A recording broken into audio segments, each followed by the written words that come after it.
Hello everyone, hope you're doing well. Today I thought I'd do a bit of a rambly video, and the basic reason is I can't sleep. So therefore I thought I'd hit a few topics on the head, do some kind of like short analysis of them, and then maybe later on we will readdress them in later videos. So see this kind of a sneak peek into some videos that are gonna be coming forward, and at the same time, obviously there's no script, there's no nothing, just basically talking about stuff and talking about a few of the things that at least have been brought up from me, from community members. So the first one is one which has come to light again, and it seems to pop up every half a year or so, and this is the idea of we need a player council, or we need like a council of experienced War Thunder players that would be able to talk to the devs on an individual level. Now, one thing that some of you might not know is that this already existed before. And let's just say it had a few issues. So if you didn't know, in 2014, August the 4th, 2014, Quarter Ninja CM, who I'm not sure if they are a mod anymore or what's going on with it, but basically Quarter Ninja put out this post on the forum, and it also made it to the War Thunder homepage.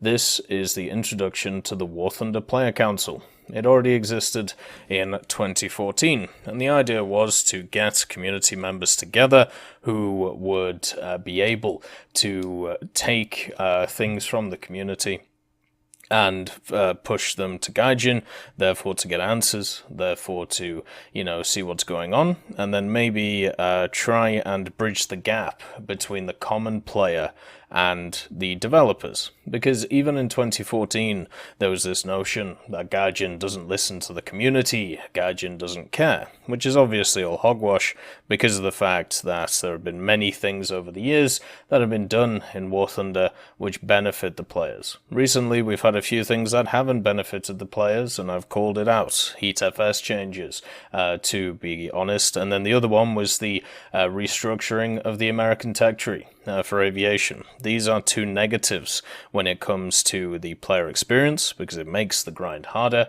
but you have to say, over the last few years, with a lot of reductions of the grind, with the increase in RP that you could get from battles, with the removal of the limiter of RP from battles, it's been a pretty good thing for the last few years for the general player. So, let's go and do a history lesson. Now, one of the great things about the internet, just like elephants, never forget. This is the Wayback Machine, and all of this is technically privatized or deleted when it comes to the War Thunder forum, but because of the internet, guess what? We can have a look at these things. So this is the Player Council information area. And basically what this was, talking about the War Thunder Player Council, looking at the dev meetings that they had with Pavel Kulikov, who we'll get into in a little bit, and basically, what went and what happened with the War Thunder Player Council. So basically, a bunch of names were put forward when it came to elections. If you have a look at this post here from Quarter Ninja once again, this was the 27th of August. These were the candidates which were put forward, and some were voted on, and 5 people came out on top. And this was completely voted on by the community, and then there were some things which were put in it, such as some ideas that needed to be pushed forward, and these were the eligibility requirements basically. So this was August 2014. Okay, now by January of 2015 there was a bunch of issues with the council. Basically there was a bunch of people who weren't interested in doing it, or had a bunch of real life issues, who were nominated. These so-called people who are designed to be for the community. Well, a lot of them weren't, or a lot of them had other things to do. The other thing as well is there was an individual who was actually nominated and put forward after saying that they want to be, they want to be a representative, and then they declined the invitation because who knows, that's only in their own mind. But yeah, if you go to each part of the thing, this is the War Thunder Player Council. It has 3 parts to it. I'll leave a link in the description so you can have a look at it. And this is the discussions. and the discussions varied from, you know, general discussions of spawn camping. You've got to remember this was in the infancies of ground forces and the air forces when this was happening in 2015. Then there was obviously the same posts that you even see today. Why aren't you listening to us? And then, you know, stuff like that. So there's a bunch of different things. I'll leave it to you to go and read through it. It's a hell of a read, a hell of a lot of fun. And what basically happened is the same thing that always happens when these things happen. So people get nominated, people become part of the council, and then they have a few ideas that they want to push for. Those ideas get shut down because they haven't fully thought through the ideas, or they're not game developers and they're not, you know, actually trained in the idea of game development. They haven't gone to university for it. They haven't, you know, got any knowledge for it. All they are in this case is War Thunder players, and they don't understand the other side of the coin, which is obviously the economical side of it, and also the time part of it as well, and also the fact that, you know, sometimes you have stuff where people actually ask for one thing, and then they actually don't want that thing that they're asking for, because when you implement it, they don't like it, or, you know, it's just a mess. It's a big mess. I've talked about it before. We talked about it a lot in the War Thunder is an inherently imbalanced game, and I will be talking about it in the future, looking at a few other things as well. So yeah, that's basically, you know, you can have a look at all of this. And one of the things I wanted to talk about is all these people are NDA'd. Because, you know, that's how you keep things quiet. And there was this post here. Let's just see if I can zoom it out for you. There we go.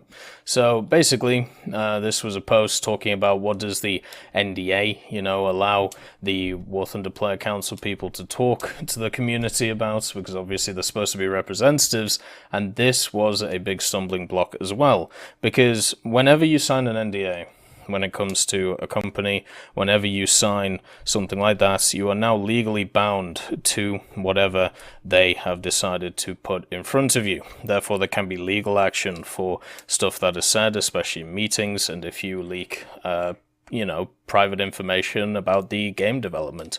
And the issue with doing this is obviously that means that now you're in a position where you're a nominated official, according to this, and guess what? You cannot actually tell the people who nominated you what is actually talked about.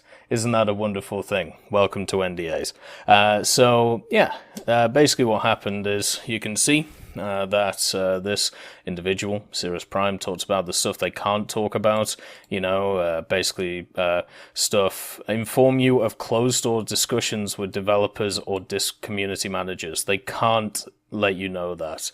Disclose any intellectual property of the developers. They can't tell you what FMs are right and wrong. They can't tell you MM weights are assigned. So all of the questions which people were basically asking for, they couldn't do it because they signed an NDA. Now, signing the NDA when it comes to wanting to be free, when it comes to information and talking about it, is a death sentence. It means that it will never happen. And unfortunately, obviously companies want to keep stuff tight. I don't blame them for this, but it is part of the system. So yeah, all they can do is answer many different questions about what we're doing. So literally talking about what the council is doing, which is talking to the developers, inform you on what the council is planning, literally the same as the first point, let you know if we're looking into an issue, literally the same as the first and second point, pass on concerns you might have over game issues, the same as the first 3 points, give you breakdowns of important parts of our meetings. All of these mean the same thing. So yeah, somebody wanted to sound really, really intelligent. So the main issue you can see already is there's already a stumbling block for the information of what's going to come in. And what this did is you can actually go and read about it. You know, even Pacifica is here, the wonderful Pacifica. And basically you can go through it and you can see that one of the biggest issues is that now, because of this NDA and because of, you know, basically how this forum is run, or how this part of the forum is run, what is now happening is the player base who has elected these people is turning against them. Because what has happened is now they realize, wait, we can't get the information we're asking for? Well, what is the point in you? Now you're just talking heads who don't do anything. And then on top of that, one of the hilarious things that also happens is the other bit, which is this. So this is from Boudica. Now, this was on the 19th of April, 2015. So less than a year after the announcement of the War Thunder Player Council in the 4th of August, 2014. Let's read it verbatim. Have a bit of fun. G'day folks, since I joined the WTPC, I've intended to be very upfront about our dealings. Well, you literally can't, you're NDA'd. Successes and failures. Today the discussion relates more to our failures than anything else. The last that anybody knew, the WTPC was run by a total of 5 individuals. Frostcollar, Quinch, Sirius, Harrispice, and then, most recently, myself. As of I am writing this post, the status of the members are as follows. Frostcollar, active. Boudica, resigned. Harrispice, resigned. Quinch, MIA due to real-life issues. Sirius, internet issues. Simply put, since I started in the WTPC a few months ago, we've been running and operating with a skeleton crew. Notice how the only updates since the election have been from mainly myself or Frost? Well, that is how it generally has looked behind the scenes. I don't harbour any ill will towards the less active council members. Real life ultimately comes first, no exceptions. It came to a point where the WTPC support staff were more involved than some members. You can't put hard expectations on a group of volunteers voted in via forum popularity contest. I think before my arrival, the morale was already faltering, which didn't help the situation. So, yeah. Welcome to popularity contests. Don't they work really well? You know those people who you think will speak for you? You know, content creators like myself? Generally what happens is they won't speak for you. Generally they'll speak for themselves and then say to you, we are speaking on your behalf and this is what you believe. It's really sad. Then, the next thing is those who don't have more pressing issues are simply tired and worn out. We are tasked with what seems to be an entirely fruitless endeavor to volunteer hours of our lives to bridge the gap between Gaijin and their player base. This is literally the point of the whole exercise, right? Now, you have some of the people who are supposed to be some of the most dedicated in the community, or whatever you want to call it, to be able to do this, and they don't want to do it. Wonderful, isn't it? Now, my personal opinion is that we've been unable to do that. The past 2 meetings we have had have more or less missed the mark. I can't tell if it's a serious translation issue between us and the developers, or perhaps a cultural issue, or the worst case scenario, we're just being strung along to placate the community. I'll tell you exactly what it is. They're game designers, and you're not. They're developers, and you're not. They understand what needs to be made, and what needs to be designed. They have marketers who understand all of these things. And you are a random person who plays the game, and that is it. And your ideals and your beliefs will never, ever cross with them. It will not happen. Because they have different goals than you. And therefore, this is fruitless, as you've said. Not because of cultural issues or serious translation errors.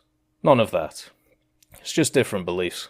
It's different end goals, as I said. We aren't innocent as well. After taking the time to listen to the conversations, there was room for us to be a little more forceful in supporting our issues. Generally, we let the developers say their piece, and I think the assumption is that pushing their word or arguing with them would only end poorly. Of course it would. The end result is, however, the same. We work to gather issues that we experience in-game, as well as those brought to us by other players. We do our best to scan through, debate the merits of each, and try to ensure it isn't some obscenely small niche issue, and we bring it to Gaijin. The response, in my short time here, has almost been one in the form of a rebuttal with statistics. Unfortunately, when one party has access to the data and the other doesn't, it's fairly hard to push forward with the conversation. That just tells me that you were mainly talking about repair costs and battle changes and stuff that really doesn't matter if you want to talk about the health of the general game. There are many other factors that are much more interesting than stuff like that, but hey-ho, it is how it is. And yes, you are completely right, we'll get into the statistics thing later on. Then, So where does this leave the WTPC going forward? There's a meeting planned with Frost and the WTPC support members coming up. I imagine the fate of the WTPC will be decided by them there. I love it how they're the ones who decide this. Why can't you just get more volunteers in? I will not be attending at this point, and I wish those who remain and still have hope the best of luck. So this person was elected to the position and they're resigning. These are the people that you give power to. Not good, is it? For me, this is the end of my involvement. I gave it a go, initially determined to see if this was actually worth pursuing, but ultimately it's quite a bit to ask a group of volunteers. We aren't game designers, we don't get paid to do this. If Gaijin wants the opinion of the player base, they should know where to find it. Yeah, exactly. You're completely right. You are obsolete. And that is why this doesn't exist anymore. My final suggestion to Gaijin would be to come out of your snail shell and engage your player base. They do that quite a lot through dev Q&As, the community managers, that's why they exist. They're active on the forums, they're active on social media platforms every day. We are the people who play and support your game. Not all of us are lunatics, and the statistics don't always tell the story. I'd say 99% of the time they do. If you yearn to tap the sweet honeypot known as esports, oh my god. Oh. It's a travesty, isn't it? The honeypot known as esports. If only this person knew the state of War Thunder esports in 2020. Oh my god. I think next year, or maybe even this year, we'll go into all the esports stuff because it is kind of hilarious. You'll need to be a bit more forthcoming and honest with your player base and ditch the reserved nature that you've held for so long. Most of us, aside from what appears to be obviously paid off trolls, are here because we enjoy War Thunder and we want to see it thrive and grow into something excellent. I will tell you, some people do thrive on negativity. A lot of people also thrive on positivity. It is always a massive collection of different community people, which is why saying the community did this is always a bad idea. It's just a bit worrisome when the issues that we see seem to be entirely different than what Gaijin sees. That is because they have different goals from you, because they are a company and you are an individual. The failures in communication are far more damaging to your game's success than most of the issues within the game itself, which is still pretty damn fun. I'll see you in the game, rather than on the forums. Adios, Boudica. So there you go, the flying monkey is out. And yeah, one of the funny things I also wanted to bring up about this, because as I said, I haven't gone into how much of a cluster this whole thing was, right? Like, you can go to many of these threads, you can have a look at them. They're always really fun to go through. And the funny thing is, if you have a look at the Player Council news, the last real update was the 14th of April, which was the 6th of April dev meeting, where they basically talked and looked at, the different, talking to Pavel Kulikov, which is a individual which no longer works for Gaijin, if I believe. But yeah, so, look at this. So what are your top 3 issues? SB, SB, SB. I know I'm not a candidate myself. My first problems: BR, FM, DM, bomber balance. BR's, DM's, gun damage hit detection. Battle ratings, damage models, you know what.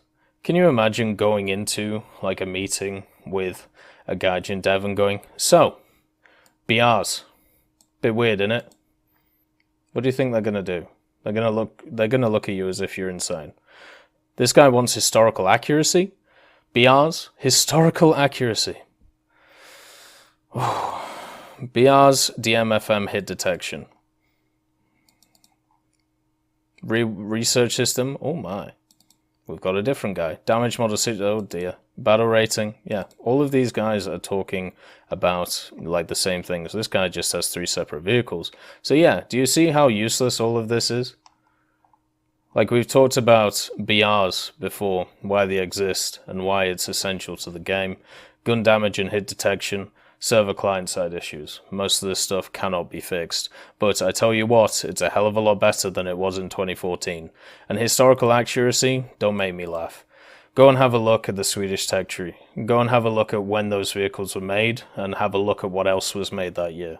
Go and have a look at Japan, when they got their vehicles compared to what other people have. It's not exactly fair. Historical accuracy in BRs would be insane. But yeah, as I said, I encourage you to go and read through a lot of these threads. A lot of the stuff is kind of brought up by community members today, and they are very large and useless topics, let's be honest. And then you can have a look at the people who were voted to be part of the council and see if they're still active today. One person, which was really sad to see, was not put on, but that's because of the NDA, was Crouching Walrus. If you've never seen his YouTube videos, I highly recommend them. He was an incredibly knowledgeable guy. He knew a lot about the game. And his videos now are probably about 5 years old. And he's one of those guys that I followed a lot. And, you know, I wish him well, basically. So, who is this guy that I was talking about before? This is kind of a little side thing, just to give you some info.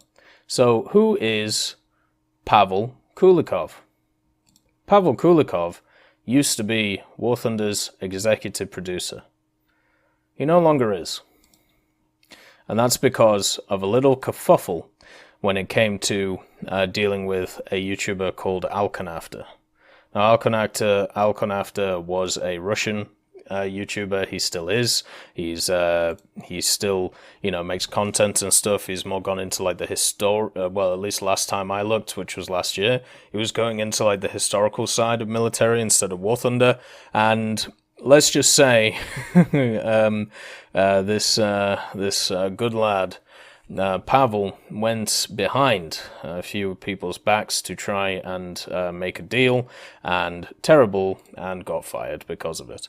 So I'm not going to go into too many details here. There's no reason to. It's just another reason to talk about why the WTPC may never come back, because the guy who was heading it, the guy who was the executive producer of the game, was now fired and obviously replaced with a different individual.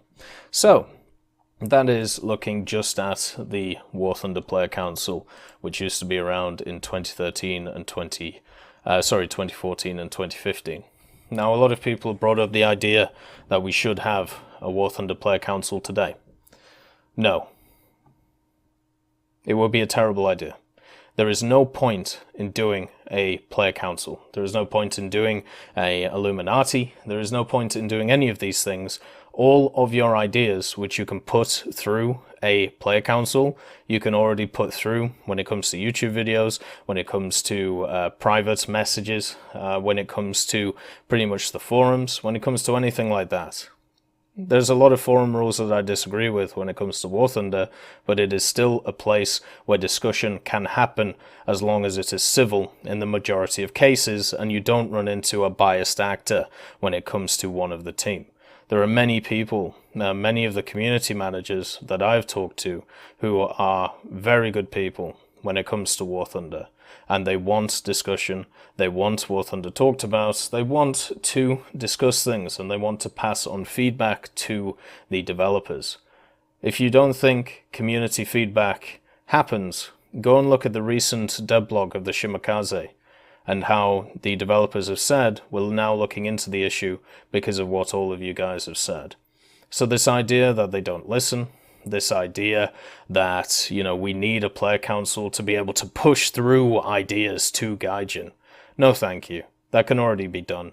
It can be done through any channel that you want. And the idea that we should get some set of people who can put forward ideas for people, no, thank you. Because, as I said, that will just end with a bunch of people serving their own interests, trying to push their own things forward.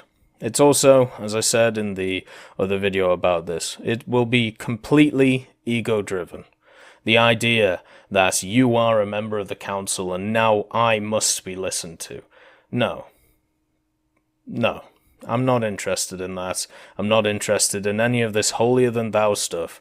We're all members of the same community. We all have equal say. And the wonderful thing about the forum, a wonderful thing about all the social medias, is everyone is on an equal platform.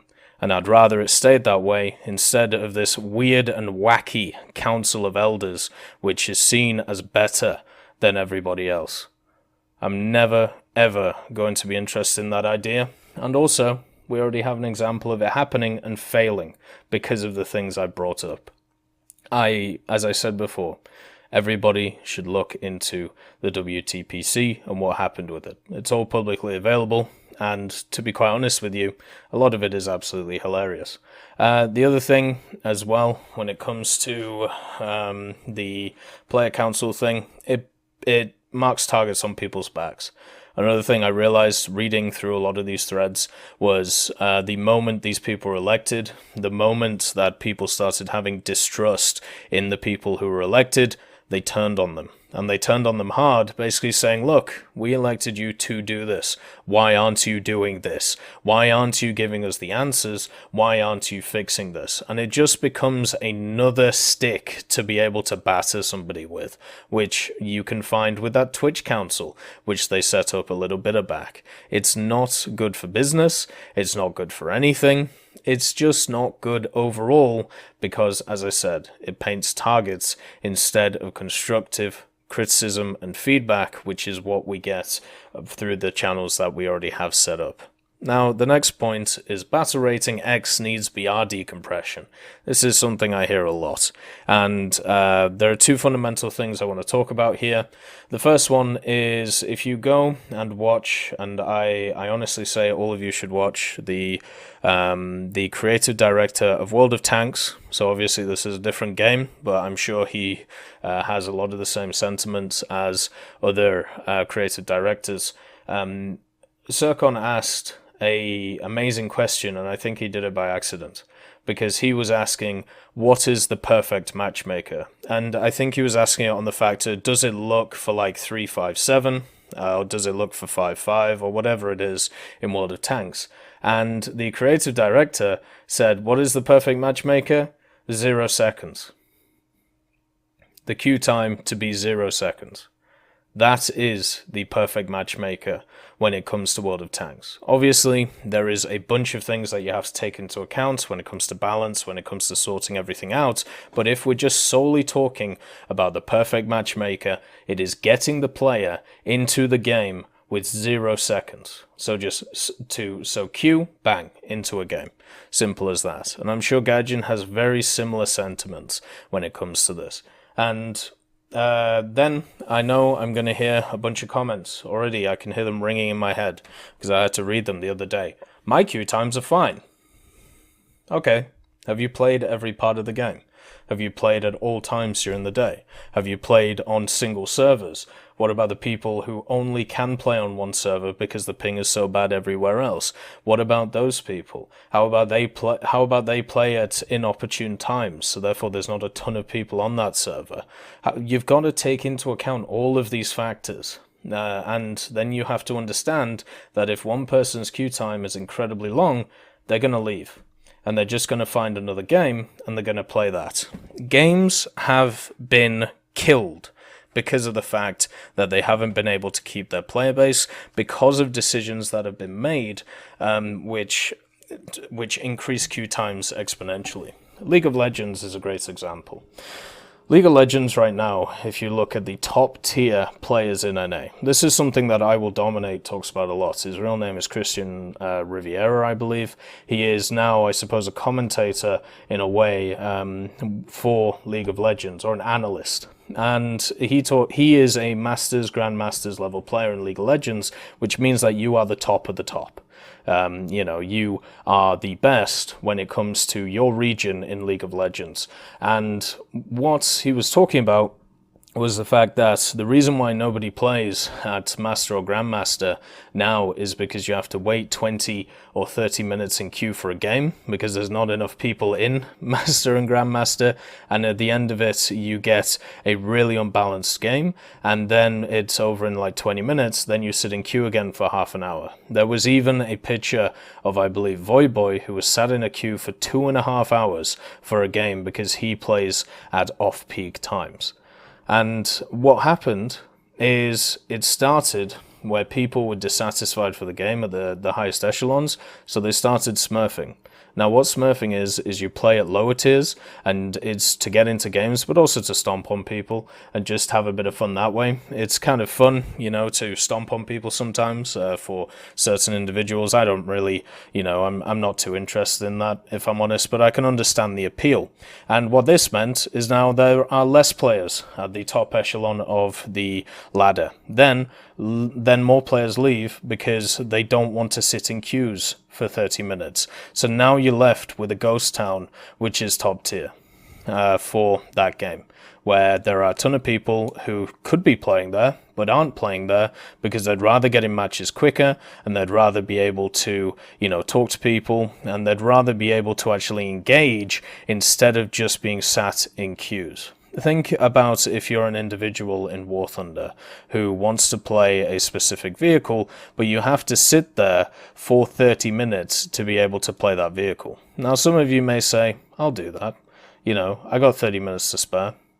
What about the guy who's just come back from work, or the woman who's just, you know, dropped their kids off at school, or any of these situations, and they have about an hour to game? Right? And they're like, you know what, I can get maybe 2 or 3 games of War Thunder, I'm going to have a bit of fun, and they sit there for 30 minutes in a queue.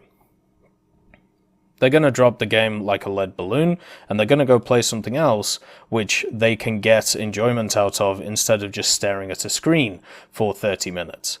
A lot of people have a finite and limited amount of time. The War Thunder player base, if I look at my analytics from my YouTube channel, the War Thunder, my War Thunder like area, I suppose, is mainly aged 24 to 36, right? And after talking to a individual who works with Gaijin, the average player, at least last year, was in their mid-30s for War Thunder. These people have jobs, they have things to do, they have, you know, places to be, all of this stuff. They can only play a few times, maybe a day, maybe a week. You know, they can't put a ton of hours into the game, and they just want to play, you know, what they want to play. And if you put a new barrier in front of somebody because you've decompressed a bunch of the BRs, now that the queue times are longer because there's going to be less people queuing for those specific vehicles, they're going to leave a game, and this creates a cascade effect. So you know how I talked about with League of Legends, where people started smurfing and then other people left because they had no incentive to sit in queue times for that long? This is easily what could happen to War Thunder and any game. Let's say that you increase the BRs of the Phantom and the MiG-21 to 11.0, right? And then you move everything else accordingly to 11.7, 10.7, 10.3, 10.0, so on and so forth. You could easily create a black hole in the BRs, which is kind of already there when it comes to 7.0 and 6.7, especially for Sweden, where you are sitting in queues for 10 to 15 minutes because everybody is queuing other stuff because they find it more interesting. So, you know, you'll have a lot of people queuing for 11.0. What about 9.7? Will there be a BR for 9.7 once you pushed everything up, right? Or will there be more gaps in the tech trees now, so therefore there'll be longer queue times because there'll be less people queuing up for your specific BR bracket compared to before? Then what happens is, as I said, because there are less people queuing, the queue times increase. The people who have a little bit less patience, they leave. Now the queue times get even longer. Then the people who have a little bit more patience than them, they leave. Now they're even longer. Now there's only a few people trying to queue up. Now the game's dead, because there's not enough people to sit in the queue to actually make a game. This has happened to so many games. You can just have a look at them. There was a game which was created by the makers of Borderlands, which was kind of a, it was very similar to Overwatch. Was it Battleborn, I believe? And whenever people tried to play it, there was nobody playing it, even when it went free to play, so you couldn't actually get in matches to play the game. And therefore, because there wasn't that stable community there, which, you know, made the matches, everybody just kept installing, trying to play, and then leaving because they couldn't find games. That could easily be a situation with War Thunder if BR decompression is taken too swiftly. This is why it's very important. when it comes to, the battle ratings. I know a lot of people want decompression because of the fact that it will make the game, in their eyes, more balanced, and I can understand those factors. At the same time, it doesn't matter how balanced your game is if nobody is playing it, apart from you, because you're, for some reason, fine sitting in 2-hour queues. A lot of people aren't. It's as simple as that. The next one is we need to abolish repair costs. So I've talked about this before in a video about why does SL exist? Why do silver lines exist? Because a lot of people are not happy with repair costs in the game. Repair costs are a balancing factor. It's as simple as that. If you have two vehicles which are of equal BR, you have to work out a way to soft balance them. And after, that video we talked about where, the War Thunder in general is, it's inherently unbalanced. I hope people understand why it is inherently imbalanced now, and why you need stuff like repair costs to try and soften the blow of that imbalance. You need something there which will be able to incentivize people to either get better at the game or incentivize people to play stuff which aren't just meta vehicles. We've also talked about before the human element of matchmaking, the idea that people just want to win. They want to play the fun stuff, and therefore a lot of stuff gets left in the dust. And that's very true as well. It is fun to win. It is fun to be able to do well, and normally it is easier to do well with certain vehicles than others, e.g. the meta vehicles of those BRs. So of course you have to do something to try and address this balance, and the way that you address them is through rewards, through repair costs, through even stuff like research, through modifications, how tough it is to get through that, and all of these different factors. But for some reason, there is this idea that we can just get rid of silver lions and repair costs and everything will be hunky-dory. Everybody will just play what they want to play. Everybody won't just play the meta stuff. They will. It's as simple as that. I've on Twitch, one of the most interesting things to me is we get to look up service records. It's one of the point things that you can do on Twitch, and we've been looking at tons of different people's service records. Hardly anybody plays China, hardly anybody plays Sweden, hardly anybody plays France. And the reason is because of factors like this, because of the issues of having meta lineups, especially at high tiers. China doesn't have a lineup at high tiers, neither does France really, apart from the Leclerc, which is very good.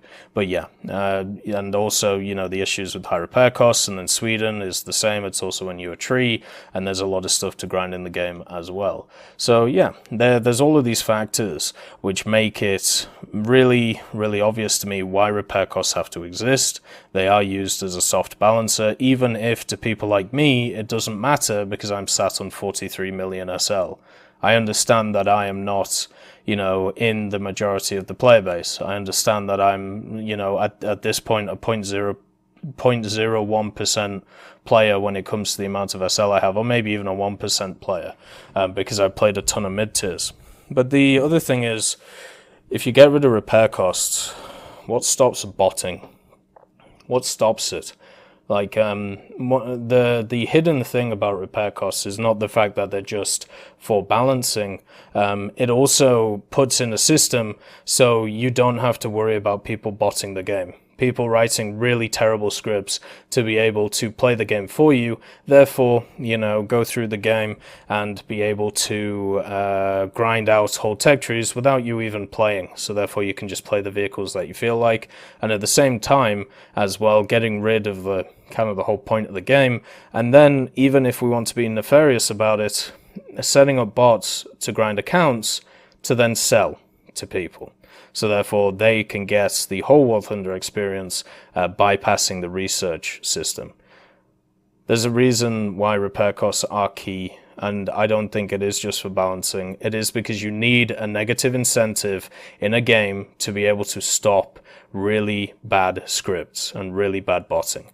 If you don't believe this is true, you can have a look at tons of Facebook games which have been taken over by stuff like bots because of this reason. It is basically just bots versus bots because they don't have any negative incentive. A lot of those clickers and a lot of stuff like that, it is just programs playing the game for the individuals to get the cool stuff. It's as simple as that. So I don't want War Thunder to get taken over by bots, and I don't want repair costs to be abolished or silver lines to be abolished, because that is what it will inevitably lead to. If your game does get taken over by stuff like that, the humans leave. It's as simple as that, because it's not fun to play with, it's not fun to play against, it's not fun when you spawn in and half your team is doing pirouettes. It's really is, a sad experience. And if you, don't believe me, go and ask World of Tanks guys when, botting in World of Tanks was pretty bad a few years ago. Go and ask them how they felt about seeing on their team just, bots staying in the spawn area, not really knowing what to do and just getting shot up. Not exactly a fun experience when you're at a disadvantage. So this would also get players, away from the game because it's a negative experience. So yeah, I think it's better to have a negative incentive than a negative experience, especially since that incentive can be bypassed by just, playing the game normally. The next one is Gaijin don't fix bugs. They have no incentive to. This is one of the most asinine things I've ever heard, and it actually got me annoyed the other day. So I was walking from work. I was on Discord. I was walking from work to talk to a man about a dog, and I was just sat there with my headphones in. And every so often on the Tech Hub, you get a few people who, batter the drum about the idea of, well, Gaijin don't fix their game, they don't care about their game, they don't play about their game, the very negative Nancy's that you have to, deal with. And generally, what I do is I just kind of sit there and reason with them and say, like, well, what about this? What about this? What about the changelogs? What about that? Obviously, they care because, there's a monetary incentive, or there's a something like this. And I just got really annoyed because I've had to deal with this argument or this discussion for years at this point. Gaijin do fix bugs. You can go to their changelog part in their website and it shows all of the bugs that they fix. You can check the code. You can check when the dev server is updated. You can data mine. You can see what has been changed, just to make sure that, what in the changelog it says is true. You can test these things in game. They fix bugs nearly on a bi-daily basis. Normally you get about 3 bug fixes a week. Maybe less, maybe more, depending on, what's going on in the game. But you have constant bug fixing when it comes to War Thunder. The other thing is the idea they don't have an incentive to. Of course they have. Nobody wants to play a buggy mess. Nobody wants to play a game which is not what was promised to them. Think about all the games that are on release, like Fallout 76 is probably the best example I can think of. Think about how annoyed people were with that game. People are still annoyed to this day about that game because of the fact that it was a buggy mess. And there will be plenty of people who will never buy another Fallout game or maybe even another Bethesda game because of that game. Of course, they have an incentive to fix stuff. Not just a pride thing, not just a monetary thing, but also the fact that when you fix things, it normally means that you can focus on other ideas that maybe you're more passionate about. And also, the other idea is you don't want people to be annoyed at you. It's not normally, a normal part of life to just be sat there and being like, oh yeah, it's good that these people are screaming at me. I like this. No. 99% of people aren't like that. It's as simple as that. So the idea that they don't fix bugs is asinine. The fact that they don't care is an even worse one. That needs to just be put in a fire and burnt. The last one is, why don't Gaijin show us all the stats of the vehicles so we understand their decisions? Now this one's a little bit different for me. I would like to see all the stats of the vehicles. It's as simple as that. I would actually more like to see what they use when it comes to decisions made on vehicles. I'd like to see their algorithms, I'd like to see the equations that they thought up, and I'd like to see if there are any modifications for the equations, especially when it comes to the economy ones, which would be able to help the game. We're never going to get that info though. And the simple reason is the moment you give a community access to all of that, people are just going to play the stuff which is stomping other things, and it's going to make balance even worse. If you want to see examples of this, you can see it across the gaming spectrum. We'll use two that we already talked about, World of Tanks and League of Legends. Whenever a new vehicle comes out for World of Tanks, the statistics on it are inherently skewed because generally the people who play it the most are the ones who are experienced in the game. So that's going to skew the statistics. Now imagine if you have access to those public statistics and you think like this vehicle is insanely broken. Kind of like, let's talk about the STRV-122 on release, right? You know, it's still a very good vehicle, but I bet you those stats were absolutely insane.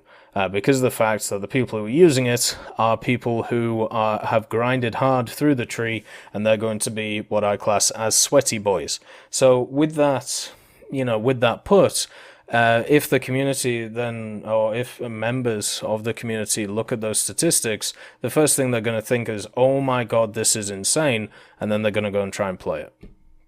What this leads to is massive imbalance in the matchmaker, where instead of people using their beliefs when it comes to what they believe is very good and actually working out stuff in the game, instead it all becomes just a spreadsheet of looking at it and working out which is the most broken thing I can use or which thing is the best thing I can use to be able to, you know, kill my opponents. League of Legends is exactly the same when it comes to their heroes, or whatever they call them. When a hero normally gets a very high win rate, let's say on 55%, what will happen is you'll get a bunch of people who flock to it, and they'll actually lower the win rate to it because it will be a flavor of the month thing. And then the devs will look at it and think, well, this isn't that broken because of the fact that everybody's flocked to it, and then it actually turns out it's severely broken, but people just haven't worked out how to use the champion yet. So yeah, there's all of these issues when it comes to showing statistics, and not just that, you know, there's a bunch of other stuff as well.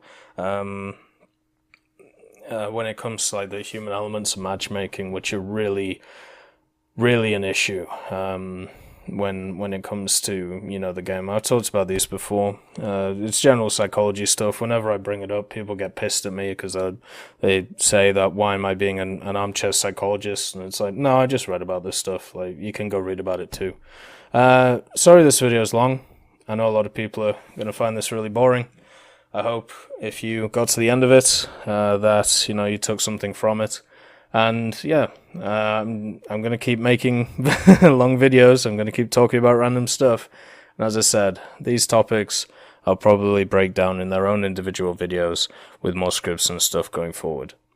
As always, I do thank you a lot for watching this. I do thank you a lot for supporting me, whether it's through Patreon, whether it's through Twitch, or whether it is just being part of the Tech Hub or commenting down below. It is very much appreciated. Thank you all. Have a lovely day. I'd just like to thank Trigger Hippie, Universe, Conte Baraka, Elove Goat, Eugens Terry, Ambrosius McClellan, Daniel Stanton, Martinez, B. Young, Hans, and Samuel Slick for supporting the channel.